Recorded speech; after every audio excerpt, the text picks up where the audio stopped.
लाखों करोड़ों की बात करी जा रही है यहाँ पर। और इसलिए मैं कह रहा हूँ, और जो लोग उससे भी कंपेयर करते थे, वो 2G स्कैम और कोलगेट वाले स्कैम से, उससे भी कंपेयर कर लो। अभी क्या देखने को मिल रहा है कि जो सबसे बड़ा आरोपी था कोलगेट स्कैम का, उसे बीजेपी ने टिकट दे दी। ईडी रेड मारी उस पर, चुप कराया, उसे बीजेपी से टिकट दे दी। क्या चल रहा है मतलब ये देश में? एक तरफ हम देखते हैं कि मणिपुर जल रहा है, लद्दाख में प्रोटेस्ट हो रहा है, लोगों को फर्क नहीं पड़ रहा है। दूसरी तरफ हम देखते हैं 2G कोलगेट स्कैम पे लोग रास्ते पर आ गए थे, अब इतना बड़ा स्कैम हुआ है, लेकिन इंपैक्ट एटलीस्ट लोगों के मन में उतना नहीं दिख रहा है। तो क्या लोगों को ये सब स्कैम और प्रोटेस्ट क्या वो भूल चुके हैं, उससे ऊपर चले गए हैं? लोग नहीं भूले हैं, मीडिया ने भुलाने की कोशिश करी है। असल में जब मीडिया जब तक बातों को पहुंचाएगा नहीं जनता तक, तब तक लोगों को पता कैसे चलेगा लद्दाख में क्या हो रहा है, मणिपुर में क्या हो रहा है? उन्हें आइडिया ही नहीं है इस चीज़ का। एक बार, तभी मैं कह रहा हूं कि एक एक व्यूअर जो इस वीडियो को देख रहा है, उसको वो बस सोचे कि कैसे 100 लोगों तक अपना संदेश पहुंचा सकता है।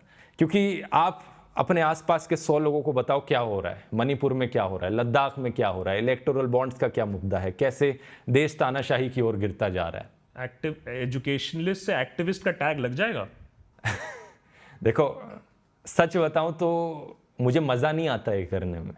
मुझे मज़ा तो अपने एजुकेशन वीडियोस बनाने में आता है। पैसे भी वहीं ज़्यादा मिलते हैं, स्पॉन्सर्स भी वहीं ज़्यादा आते हैं, और इससे जो कंट्रोवर्सी है वो भी नहीं होती। तो मेरी रेपुटेशन के लिए, पैसों के लिए, हर चीज़ के लिए, अपनी पर्सनल एंजॉयमेंट के लिए वही वीडियोस बनाने बेहतर थे।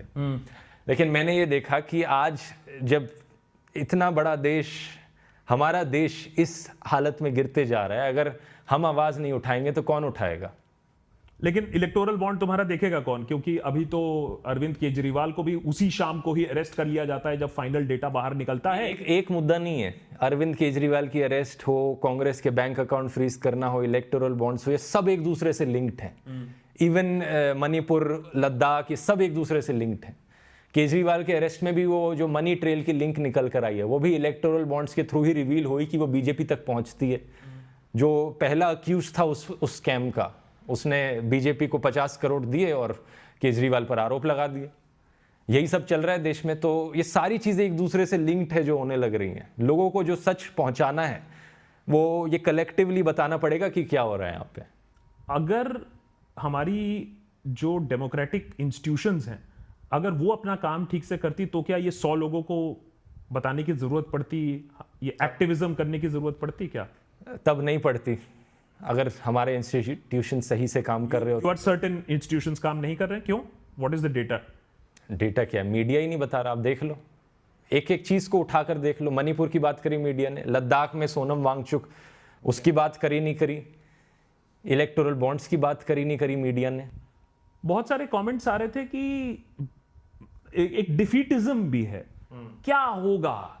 इलेक्टोरल बॉन्ड्स का तुमने खबर बाहर कर दिया तो क्या होगा? एक ही तो पार्टी है, ऑपोजिशन की तो हालत इतनी खराब है, वोट ही नहीं करते हैं, या वोट करते हैं चलो गुस्से में हम नोटा करेंगे। तो उनसे क्या कहेंगे जो नोटा पर मोहर लगाएंगे?